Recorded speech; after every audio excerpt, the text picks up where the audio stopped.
Do you understand how dark it is? How far down the line we are? How late it is?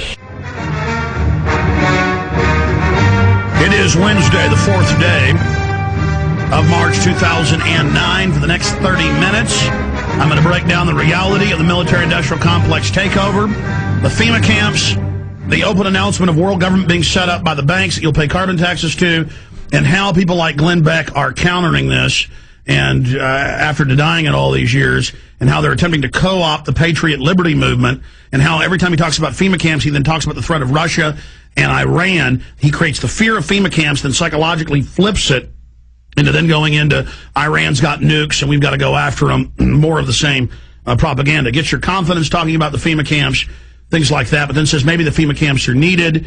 And then we're also going to integrate that with some of his attacks on Ron Paul, 9/11 truthers, and others saying that we should have the military sicked on us.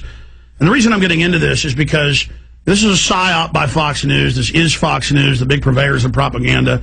They're there to neutralize conservatives. You know, Limbaugh's been discredited for decades, saying no New World Order existed. Now it's all over the news as the savior. It's exactly as we said the New World Order would be. A World Bank, Bank of the World, Time Magazine, Newsweek, Wall Street Journal, Financial Times of London, all saying it's good. North American Union's good, and the Wall Street Journal, now owned by News Corp and Fox News. Okay, we're in a depression. The answer is world government. And then they have him over there playing the part of, well, I don't know if this is a good idea, but I'm worried about the Bubba factor in their guns. What do we do? That's the same way that Tommy Franks 4 years ago would go on Fox and say, and other channels, and say, you know, I'm real sad about this, but it's what the people are going to demand for security, that the next time we're hit by terrorists, we're going to have martial law and a military form of government in America. Gee, I'm sorry that's going to happen, but that's all that'll keep us safe. You don't expect to come out and say martial law is good, military occupation is good. He says, gee, I'm sorry, it's not really our form of government, but it's all that'll keep you safe. You know, martial law is what'll keep you safe. It's what the people want. When it's not what the people want, martial law won't keep you safe. That's how they proposed it, and I said on air, we knew the Pentagon was spending tens of billions to buy reporters, to have fake news, not just Armstrong Williams to push, No Child Left Behind, 240-something thousand a year to go out secretly and secretly being funded to push that. It was thousands of reporters, and I said, I guarantee you, Franks is all over TV.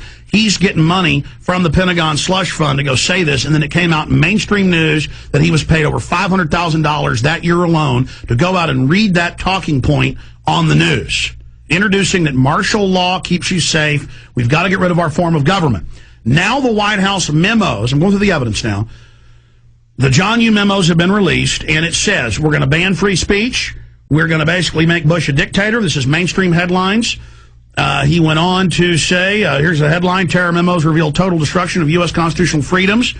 It goes on to say that under PDD 51, just the cover sheet, it states that the president is a dictator under any emergency, including economic, that the Congress can't review it. When Congress and the highest level committee on security, Homeland Security, asked to see the full document, they were told no national security. Now we have the John Yoo memos, where they say the president is above all branches of government, when supposedly legislative, executive, judicial are co-equal. The founders said that really the legislative was above the courts and the executive, the president. So all of that is going on. All of that is admitted. I've got scores of video clips here. One of them is titled 26,000 Pastors for Martial Law, Continuity of Government. And then it goes in Representative Peter DeFazio on the Homeland Security Committee talking about how they were told they're not allowed to read it. They're co-equal with the president, but they can't see it. And then we have other newscasts, years after we told you about the clergy response teams, how they had secretly hired 26,000 preachers. We got the secret FEMA documents to tell their flock to take implantable, injections, go to FEMA camps, have their families broken up. People couldn't believe it. Now it's mainstream news. Infraguard, now 50,000 executives with shoot-to-kill orders who have been secretly FBI deputized. We're going to go over all of that. And a lot more coming up. Glenn Beck says he doesn't know if the camps are real. Well, he'd have to be hiding, under his bed not to know that. So we'll come back and go over all this. We are back live, ladies and gentlemen. I'm going to go over the evidence of FEMA camps and tell you exactly how they operate here right now. Then I'm going to get into how the media, the corporate media, now that this can't be denied anymore, is trying to spin it. First off, Exhibit A. Civilian Inmate Labor Camp Program. This is directly from the Army's own website. It's the top link. If you Google Civilian Inmate Labor Camp Program, you will be on the Army's own website. In 2002, I published my book, Descent into Tyranny. I've been covering it since 97 when it was declassified, but I put it in my book, Descent into Tyranny. The only other media outlet that I have seen that ever covered this was Dr. Jerome Corsi. Civilian prisons coming soon to the U.S. Army base near you. Little notice regulation allows construction of military installations to hold civilian U.S. citizens on them. Well, they've been in the camps since 86. It was not declassified till 1997. The regulation revises an earlier civilian inmate labor camp signed December 9th, 97 under the Clinton administration. That's when they declassified it.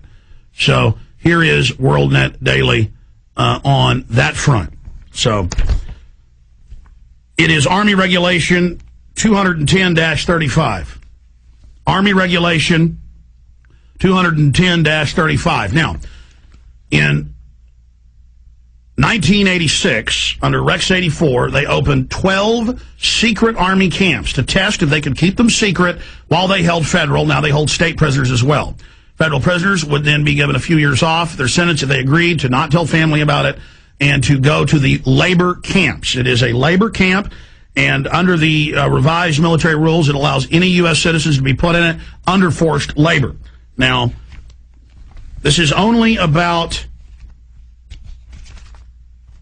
it's exactly 30 pages long. I suggest you Google, even if you're listening on AM and FM, shortwave satellite right now, just write notes. Civilian Inmate Labor Camp Program. Even if you don't have a computer, go to the library. This is important. Write notes. Go check all of this out for yourself, okay? Now, that dovetails with the Houston Chronicle and other publications that reported first in January 7th in the Houston Chronicle 2006 that emergency FEMA camps were being built by a division of Halliburton, Kellogg, Brown, and Root. Write that note, Google it. Because Beck says he's been doing months of research, and they've been having trouble finding him. He's doing research, but he can't ever bring any facts, and he makes little jokes about, ooh, the government's going to get me, or, oh, I'm being censored on Fox, and calls us conspiracy theorists. Okay, well, here it is, Beck, and I know listeners for years have been sending you all this, so don't act like you don't know. Civilian Inmate Labor Camp Program. Now, that dovetails with the new legislation introduced. The camps are already built, kind of like they already had the warrantless wiretapping for years, and when they got caught, they retroactively went and legalized it. The bill at these threat fusion centers, FEMA emergency centers in every county and city in the country, they're moving the National Guard in, paying for free space for the police, fire department, emergency management, under federal control. It says they're going to have the clergy response teams and community there to help the public as they go into the camp. Obama's going to build medical centers on these. They're going to advertise it's fun to go to the camp. Like Germany, they didn't say we're taking you to a slave camp, a forced labor camp, and then a death camp. It was, oh, it's a place because you lost your homes, and, you know, it's a refugee center. And they'll have little newscasts with rock bands there at night playing, and the weekly movie they'll have at the camps. This is how it's been done. The Russians would do this in Eastern Europe when they take over. It is the National Emergency Centers Act, H.R. 645. National Emergency Centers Act, H.R. 645. New legislation authorizes FEMA camps in the U.S. Okay? There's the bill number. Gave it to you. In fact, we have this. Can we throw that up on screen for folks? And I'll give you over 100 articles. But new legislation authorizes FEMA camps in the U.S. There you go. That integrates it with this. Now, they doubled these from 12 camps that are listed. You can go to them with people on them. People on YouTube have gone and shot through the wire. It shows prisoners at them, and we've shot video of children being held in them. It's in in-game. You can go, these are the 24 big ones, first 12, kept secret for 11 years, from 86 to 97, was declassified in 97, and now it's been radically expanded in 2005. Okay? There you have it right there. Absolute, total, complete proof. People working in them right now. Then we had the governor 4 years ago in Rhode Island. It was in the local news, in the Providence Journal, and in the local NBC affiliate. They said if you criticize the government, download music, this was in the bill, hundreds of other things, life in prison as under treason. There was another bill almost passed in Oregon under Senator Menace. You can Google that, Senator Menace, FEMA camp bill. And they said downloading music, protesting, life in prison in a forest labor camp. I mean, this is just off the charts, ladies and gentlemen. And when the governor and others got confronted with this in Rhode Island, they said, well, the feds told us to pass this. So I just gave you the sources on that for everybody else that's out there. We told you Obama was going to set up a 1 million-person domestic spy force because he announced they would. The Pentagon had written this up decades ago. Clinton had pushed it. Bush had pushed it under divisions of AmeriCorps called Secure Corps. There were Philadelphia Daily News articles about how they were training 15-year-olds with M16s in the public schools for warrant apprehension and during martial law. That's one source on that. Defense Department announces civilian expeditionary workforce. This is a Steve Watson, Infowars.net story, but it's all linked to the bills and mainstream news. Defense Department Directive 1404.10.